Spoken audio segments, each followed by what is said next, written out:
নতুন কোনো জিনিস কিনলে যতক্ষণ না ইউজ করছি ততক্ষণ না আমার কেমন জানি একটা হয়, মনে হয় কখন ইউজ করব।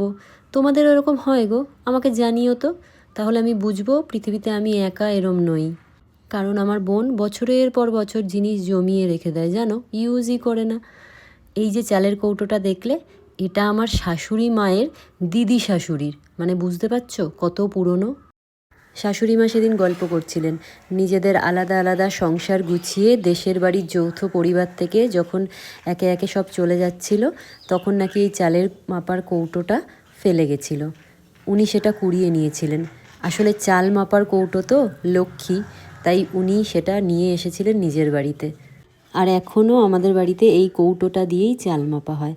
আর আমিও মনে মনে ঠিক করেছি, ঘরে যতই নতুন জিনিস যাই আসুক না কেন, চাল মাপার এই কৌটোটা কিন্তু আমি সারা জীবন যত্ন করে রেখে দেবো। সেদিন তোমাদের বলছিলাম না, পুরনো বাসন এক্সচেঞ্জ করে নতুন কিছু কিনেছি, এই হাঁড়িটা কিনেছি জানো তো। এই হাঁড়িটা কেনার পর ভাবছিলাম যে কি রান্না করা যায়, তো মনে করলাম আমি যেমন প্রথম সেদ্ধ ভাত রান্না করেছিলাম, আজও এই নতুন হাঁড়িতে সেদ্ধ ভাত রান্না করি। আমাদের বাড়িতে এই সেদ্ধ ভাতটা বিশেষ করে রাতের দিকে খেতে সবাই ভালোবাসে।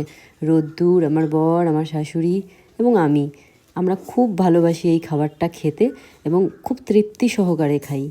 আমার ছেলেকে তো যদি 4 বেলাই এই ভাত দেওয়া হয়, ও কিন্তু খুব ভালোবেসে খায়। আসলে বাঙালির কাছে এই ভাত, এই খাবারটার ইমোশনই কিন্তু আলাদা, বলো।